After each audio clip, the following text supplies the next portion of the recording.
fomos sepultados com ele na morte pelo batismo, para que, como Cristo foi ressuscitado dentre os mortos, pela glória do Pai, assim também nós andemos em novidade de vida.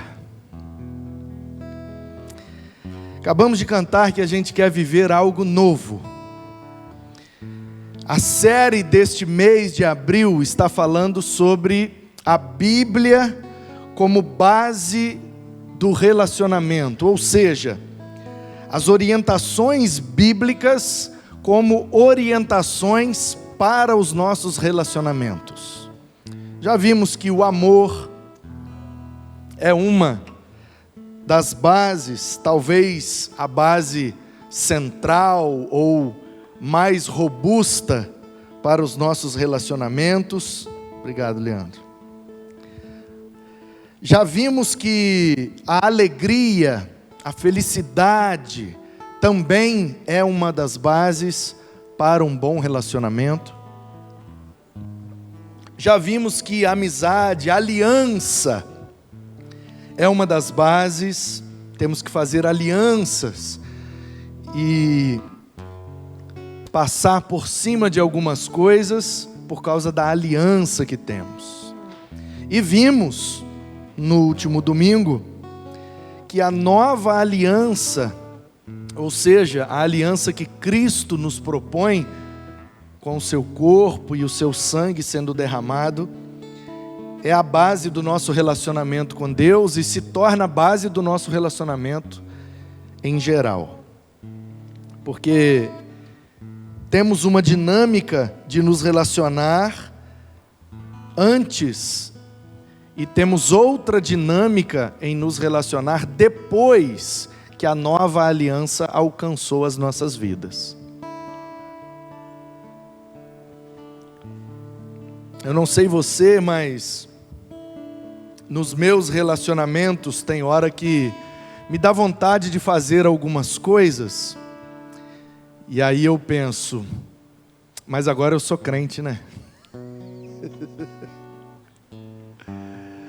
Me lembro uma vez, um menino bem questionador, que estava com tendências ateístas, e ele querendo uma prova, me dá uma prova que Deus existe. E eu argumentando com ele que é impossível provar. Tem que ser pela fé. Mas existem alguns argumentos favoráveis à existência, na verdade ao ser de Deus.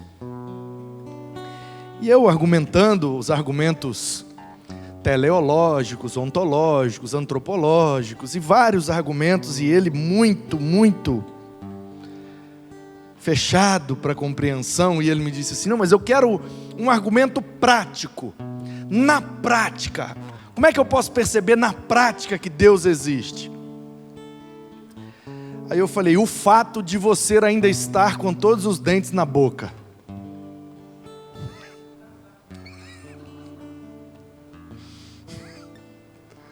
Tem gente que já entendeu. Mas ele era mais devagar que vocês, porque ele não era de Guaranhuns. E Guaranhuns, todo mundo inteligente demais. E aí ele, como assim? Não entendi o que tem a ver meus dentes com Deus. Eu falei, então, porque se Deus não existisse, eu já tinha arrancado todos os dentes da sua boca com um soco só que eu ia te dar. Aí ele assustou, ele percebeu do que eu estava falando. Ele, que isso? Eu falei, que isso? Dá graças a Deus.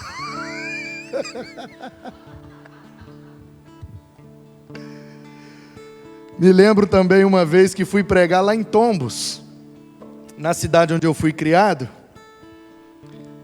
e onde a minha fama era muito ruim, né?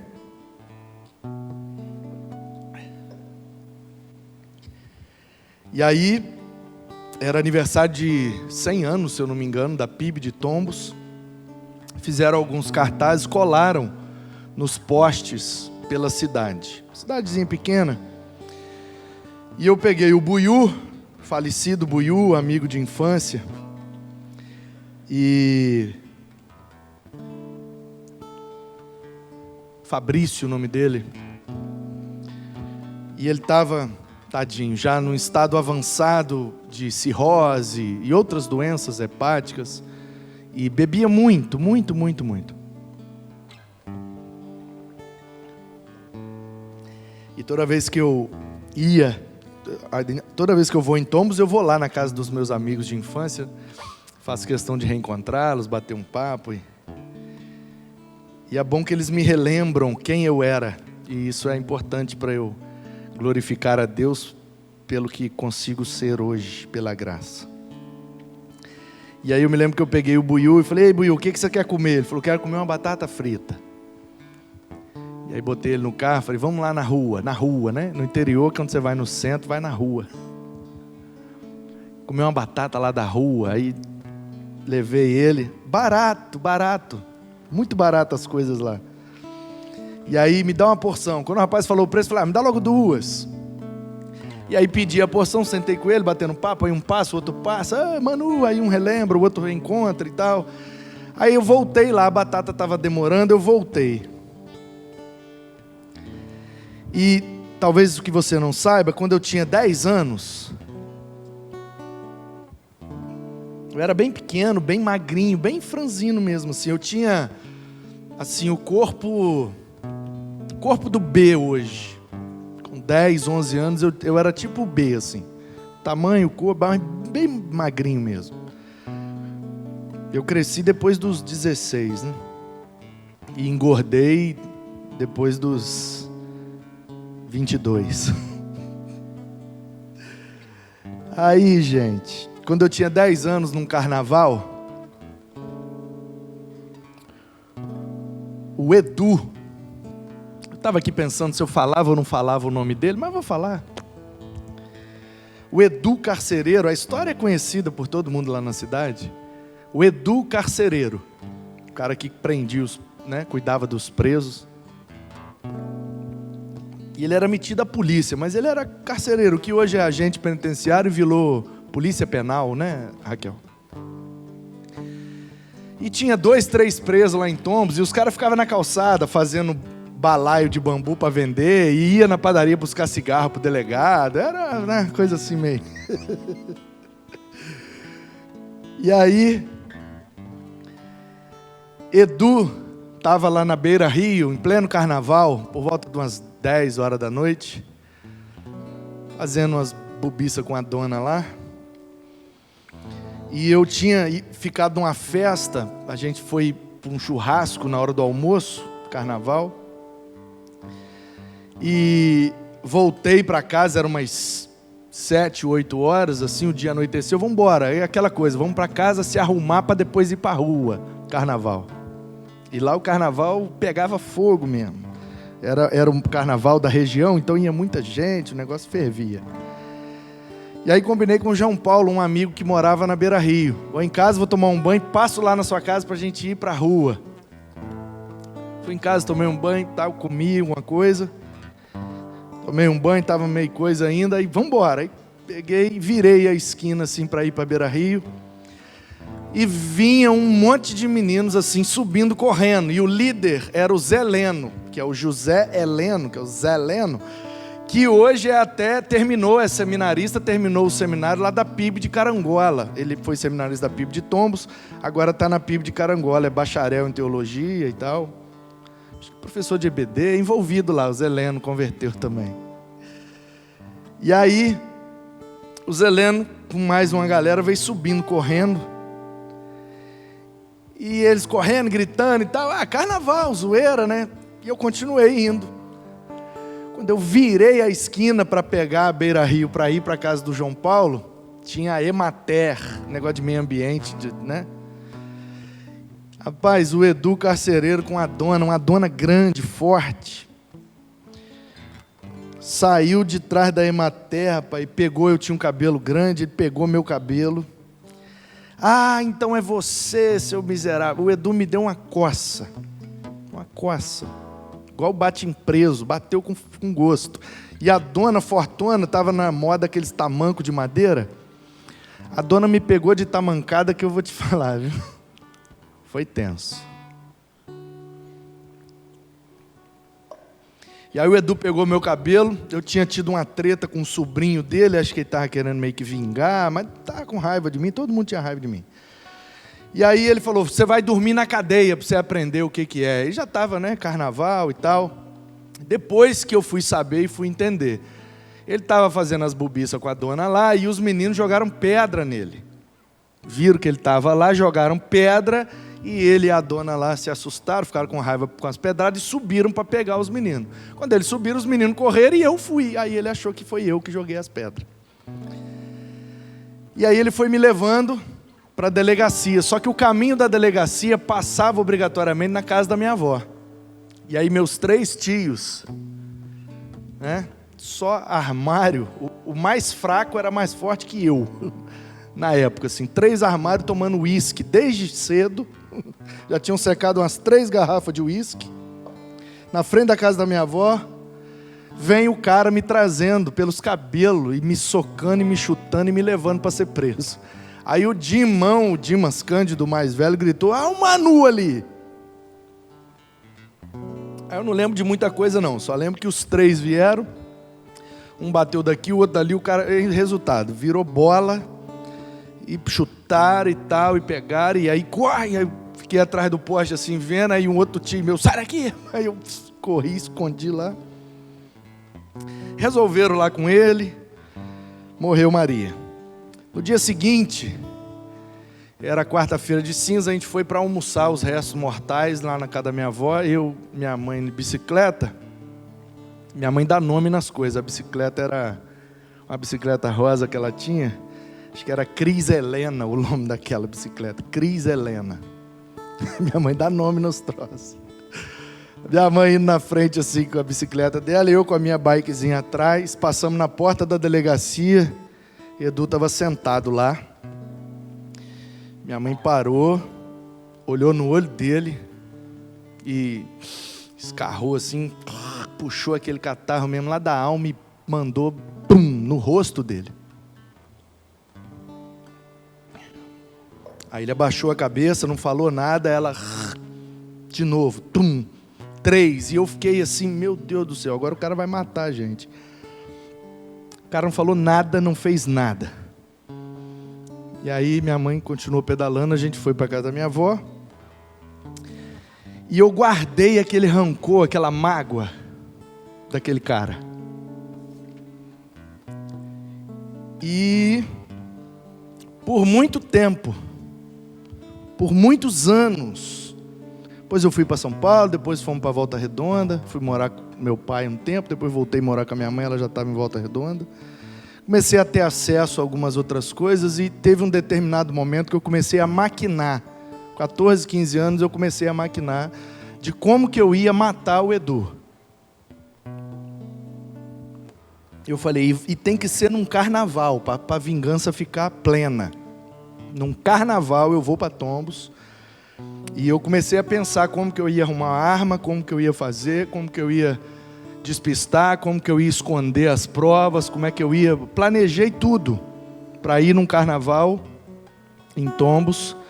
E seria no carnaval de 99 que eu iria para Tombos no carnaval para matar o Edu. Só que aí eu me converti em novembro de 98, outubro mais ou menos. Batizei em maio de 99. Então no carnaval de 99, eu fui para Tombos. E não consegui fazer nada contra ele, não consegui colocar o plano em ação, porque alguma coisa tinha mudado em mim. E aí, esqueci aquilo, larga isso para lá. Aí os anos se passaram, nós estamos agora em 2013.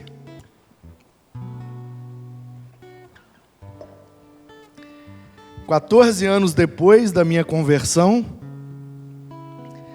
e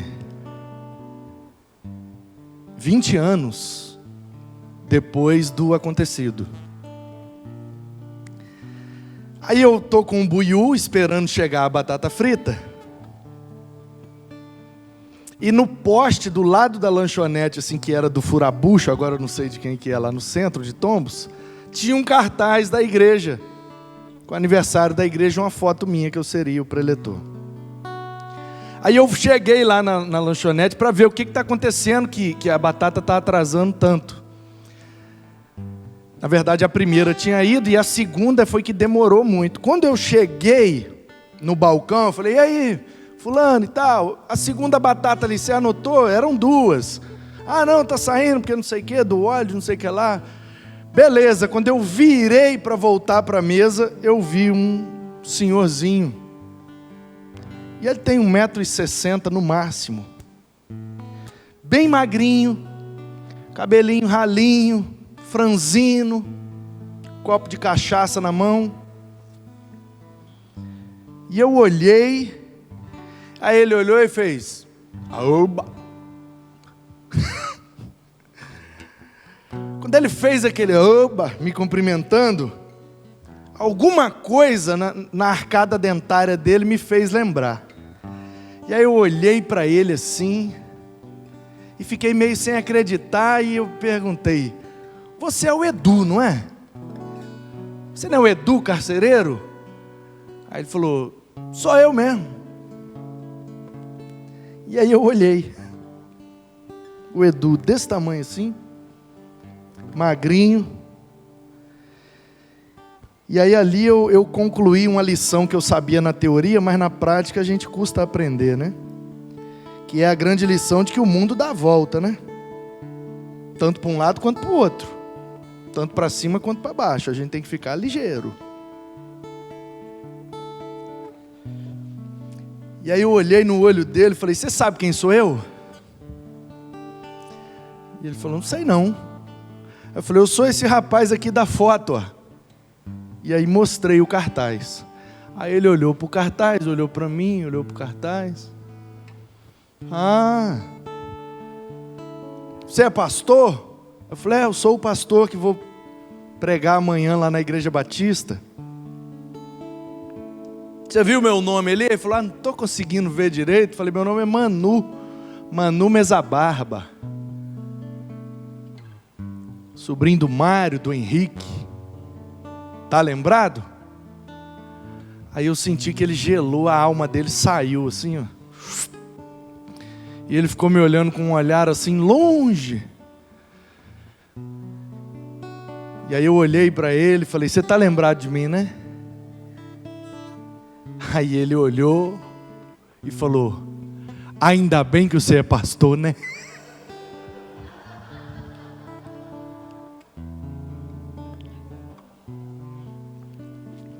Aí eu botei a mão no ombro dele, falei, Edu, meu querido, eu não sei qual é a sua relação com Deus, não sei se você acredita em Deus, não sei se você...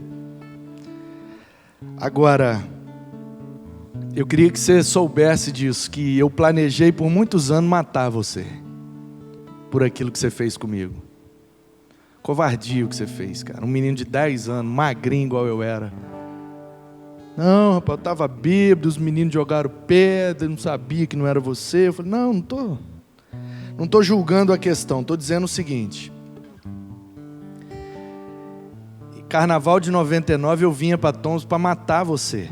Mas no meio do caminho eu conheci Jesus, encontrei Jesus, entreguei minha vida para Jesus. Então assim, eu não sei se você vai aceitar Jesus, se você vai receber a vida eterna, isso é problema seu com Deus. Agora, você tem muito motivo para agradecer a Deus, porque se não fosse Deus, se não fosse a igreja, se não fosse o Evangelho ter alcançado minha vida, você não estava vivo mais. Literalmente, sua vida é graças a Deus. Você tem que agradecer muito a Deus, porque se não fosse Deus, você não estava aqui mais. Ele não, graças a Deus, não acredito muito em Deus, tal, é bêbado e tal, blá, blá. Ok. E aí eu fico pensando, como eu estava dizendo, quando o nosso relacionamento com as outras pessoas é baseado nas orientações das Escrituras, muita coisa muda. Muita coisa se renova, muita coisa passa a ser nova.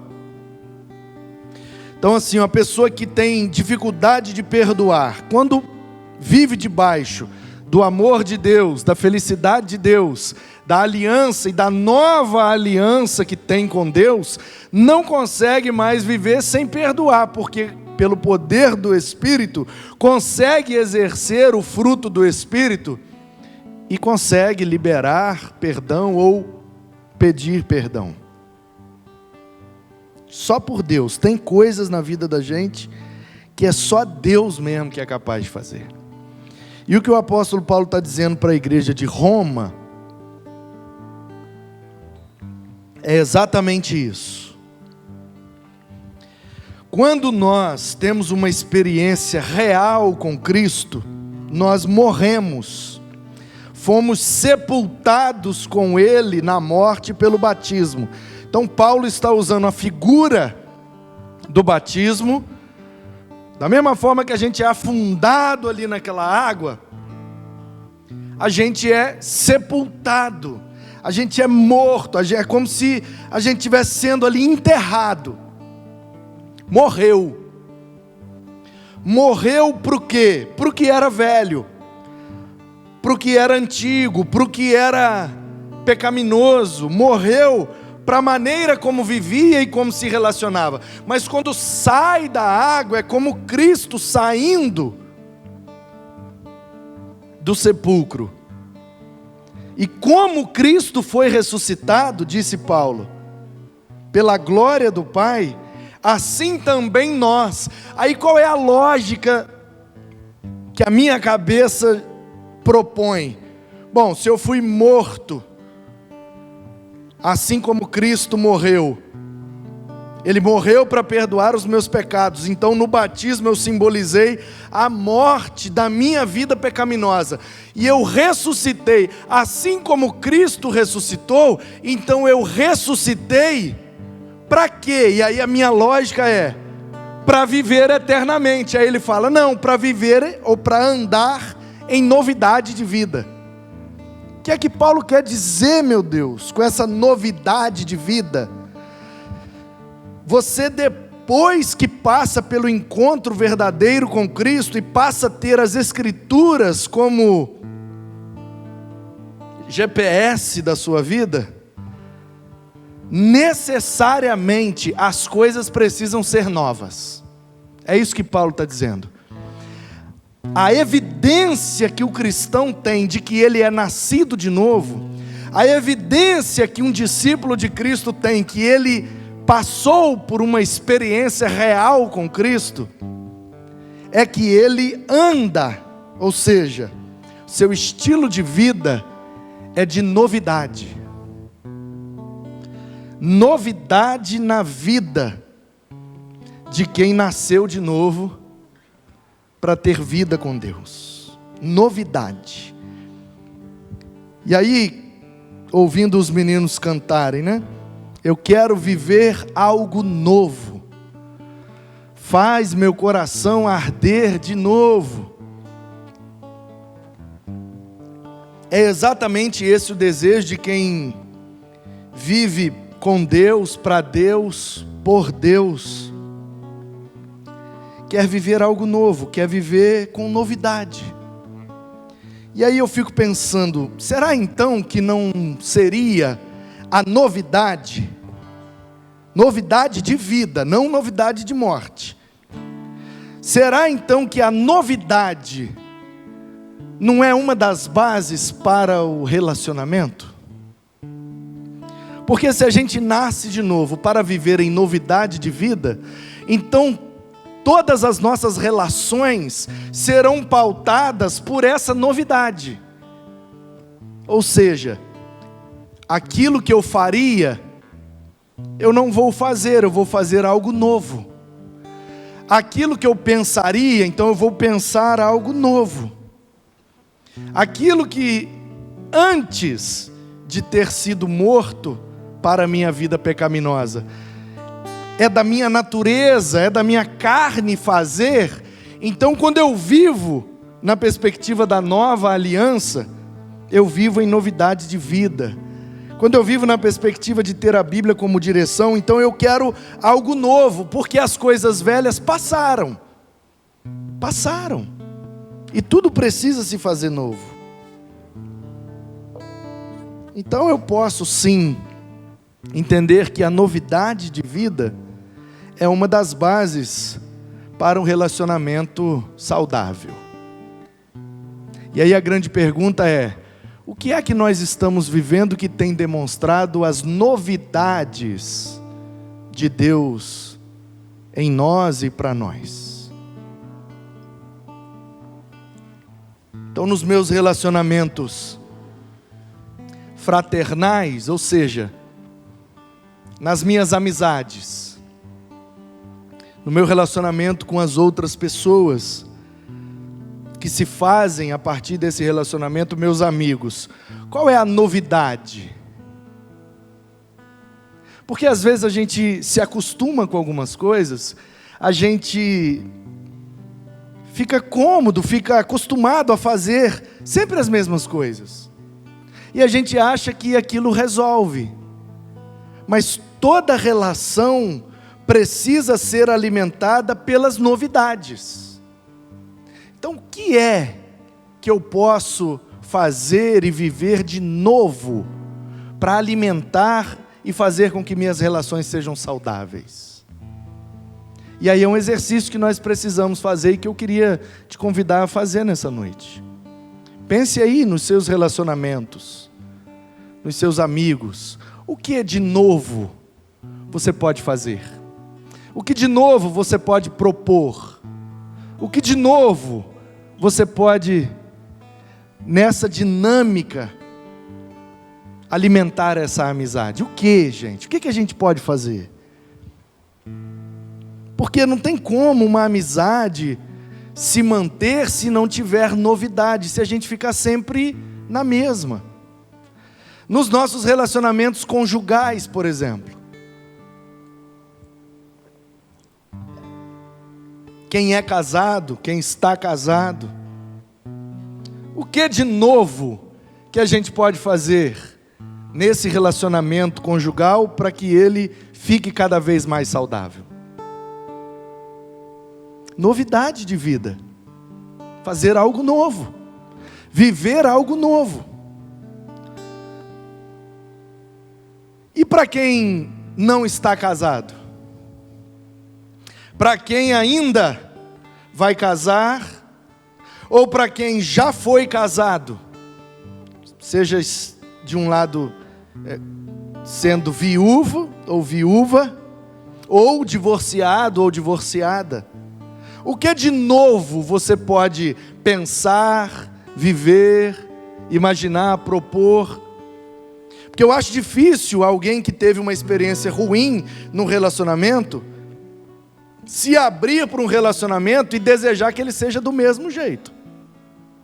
Então a pergunta é: o que de novo? Estou viúvo, pretendo encontrar uma pessoa e ter um novo relacionamento conjugal. Se você pretende, a grande pergunta é: o que você está disposto ou disposta a fazer de novo para que esse novo relacionamento seja de fato novo? Porque se a gente ficar repetindo os mesmos erros, nada vai ser novo. E aí eu penso, então nas minhas amizades eu preciso de novidades. No meu relacionamento conjugal eu preciso de novidades. Nas minhas angústias, aflições, decepções nos relacionamentos, novidade. Porque o fato é, irmãos, que quando a gente vai vivendo algumas frustrações, algumas decepções, depois de um tempo a gente acaba concluindo que uma grande parte de contribuição para o fracasso daquela relação foi nossa, porque a gente não estava disposto a viver novidade, ou viver em novidade de vida. Se você tivesse a oportunidade de viver novamente um relacionamento que te decepcionou, você viveria exatamente da mesma forma? Eu não. Se Deus me desse a oportunidade de me relacionar com pessoas que eu me decepcionei, eu sei exatamente onde eu teria que agir, pensar e falar de maneira nova, para contribuir para que esse relacionamento não fosse, mais uma vez ou novamente, frustrante, decepcionante. Então nós precisamos dessa novidade de vida que Paulo fala aqui para os romanos. Novidade nas nossas relações. Então pense aí, meu irmão. Pense aí, minha irmã. Quem sabe não há oportunidade de reatar algumas relações.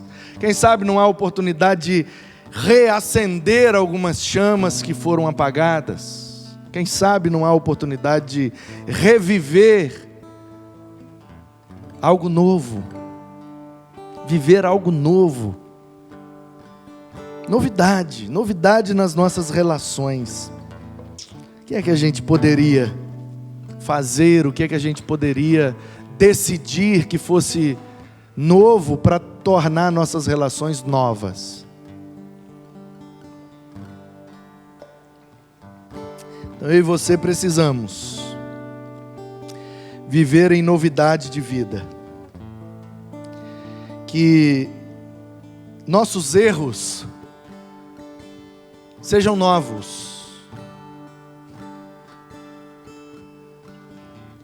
Porque alguns erros a gente tem mais facilidade de abandonar. Outros erros a gente tem mais dificuldade de abandonar. E eles ficam se repetindo. E a gente precisa dar um basta nisso. E viver novo. Uma vez acho que eu não estava nem no seminário ainda, eu tive uma oportunidade de pregar e fui estudar um texto e iria pregar baseado numa passagem da vida de Davi.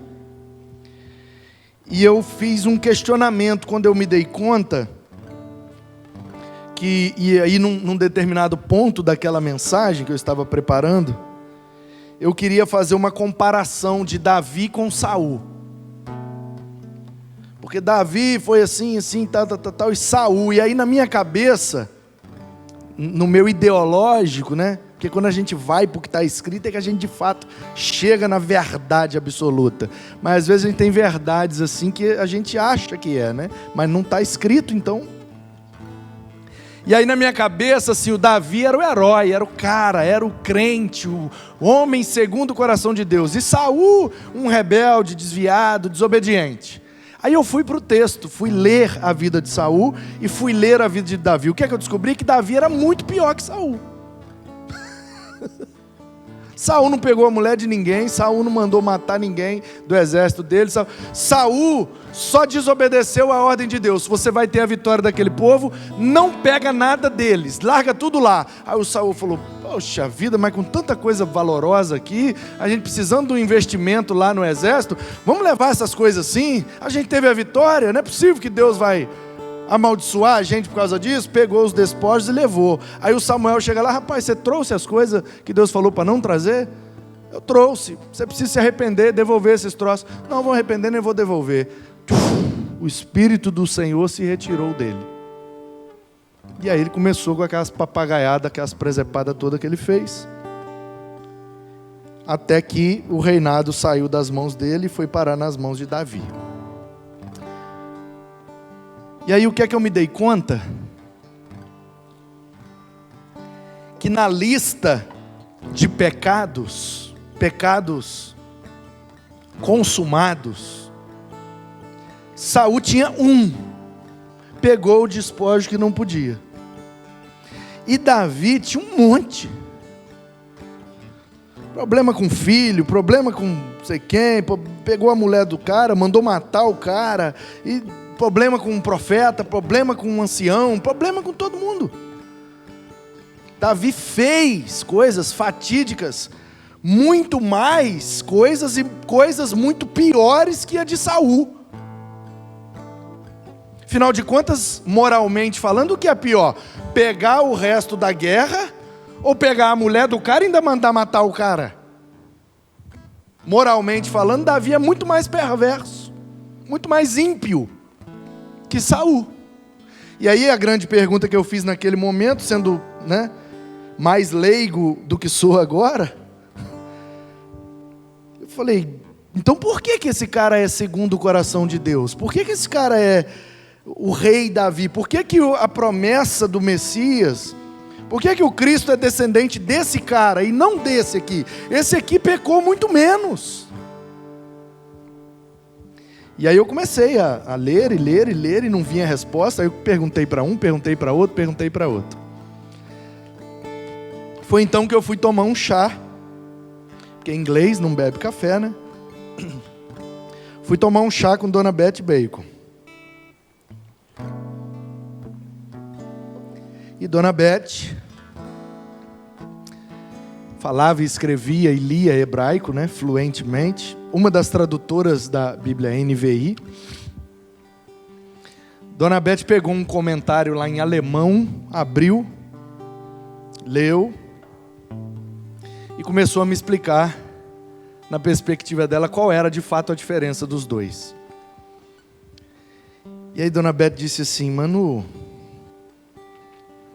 a diferença de Saul para Davi é que Davi não cometeu 2 vezes o mesmo pecado. Falei, como assim, Dona Beth? Ela, porque Saul desobedeceu a Deus, e Deus deu a ele uma segunda oportunidade. Ele desobedeceu novamente, e na terceira oportunidade ele fincou o pé e não quis se arrepender do erro. Por outro lado, Davi fez coisas muito piores, mas toda vez que foi exortado por Deus, caiu de cara no chão chorando, arrependido, e não cometeu mais aquele mesmo erro. Falei, então esse é o segredo. O segredo não é o quanto a gente erra, o segredo é o quanto a gente está disposto a se arrepender. O segredo não é o quão profundo é o nosso pecado, é quão profundo é o nosso arrependimento. O segredo da vida com Deus e de viver em novidade de vida não é a quantidade de vezes que a gente erra, é a quantidade de vezes que a gente erra no mesmo ponto, na mesma área, no mesmo erro. É aí que a gente se torna rebelde, é aí que a nossa vida passa a ser aquele círculo vicioso. Eu erro, aí eu tenho remorso, que é diferente de arrependimento. E aí eu volto a cometer o mesmo erro. Aí eu sinto remorso, porque aquele erro traz coisas ruins, sentimentos, circunstâncias, constrangimentos. E aí aquela situação tão constrangedora que eu tenho aquele remorso. Ai, fiz de novo. Mas eu não chego ao arrependimento, que é a mudança, que é a novidade de vida. Não vou fazer mais. Sair do círculo vicioso e entrar no círculo virtuoso, que é quando eu erro, aprendo a lição, percebo exatamente onde errei, lido com os prejuízos que aquele erro me causou, de maneira consciente. A culpa é minha, o prejuízo é meu, o problema é meu, eu cavei minha cova, mas eu não vou ficar nessa cova, porque em Cristo eu posso viver em novidade de vida, sair dessa cova ressurreto, para viver uma nova dinâmica. Aí eu erro um outro erro, aí eu tenho mais uma outra lição, e aí eu amargo o prejuízo daquele erro, pulo dentro da cova que eu mesmo cavei, mas eu saio dela ressurreto, para viver um novo erro e ter uma nova lição. E aí é uma espiral que nos leva à estatura do varão perfeito. Essa é a teologia de Paulo. Então que nós, nessa noite, possamos decidir firmemente em nossos corações: viver algo novo. Que seja um erro novo. Que seja uma bênção nova. Sabe? Algo novo, algo diferente, algo fresco, algo que vai realmente demonstrar que somos novas criaturas e vivemos em novidade de vida. A novidade como base dos nossos relacionamentos. Meu relacionamento com meus amigos, eu quero viver algo novo, fazer algo que eu nunca fiz, seja lá o que for. No meu relacionamento conjugal, com a minha esposa, fazer algo novo, algo que eu nunca fiz. Se eu não tenho marido, não tenho esposa, se ainda vou me casar ou se já passei pelo casamento, estou nessa situação agora, o que eu posso fazer de novo para viver esse momento da melhor maneira possível? Com meus colegas de trabalho, com meus colegas de turma, que estudam comigo, que trabalham comigo, o que de novo eu posso fazer para melhorar a nossa relação? E na igreja, como irmãos, nesse nosso laço espiritual que nos liga, é o Espírito de Deus. O que é que a gente pode fazer de novo? Algo novo. Porque senão a gente vai se acostumando. Vou no culto, sento naquele lugar, canto as mesmas músicas, ouço uma palavra e vou para casa. E esse círculo vicioso, religioso, que a gente vive, que não traz novidade de vida. Sempre a mesma coisa. Então que a gente possa nessa noite, em nome de Jesus, viver algo novo mesmo. Novo, com N maiúsculo. Algo novo. Fazer algo surpreendente. Ah, pastor, eu tenho muita dificuldade com generosidade. Eu sou muito pão duro, eu sou muito mesquinho, eu tenho muita dificuldade nessa área financeira. Eu não tenho liberalidade, generosidade, caridade. Eu tenho muita dificuldade. Então, você poderia começar separando aí uns R$50 para dar de gorjeta na próxima pessoa que te atendesse. Uns R$100. Já pensou nisso? Você para num posto, pede para um menino calibrar seu pneu. Quando ele termina, você fala: aqui ó, vamos aí para te abençoar. Você vai dar 100 conto para ele.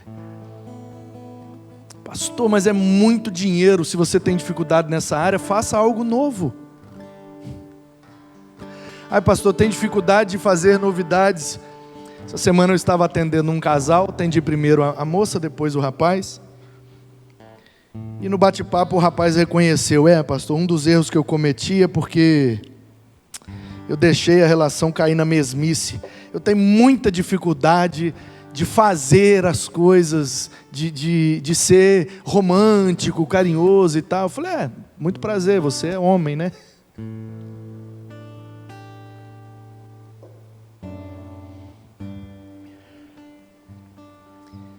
A menina, quando me falava, ela dizia assim: pastor, ele é muito bruto. Ele é muito bruto, ele não é carinhoso, ele é um ogro, ele é isso, ele é aquilo.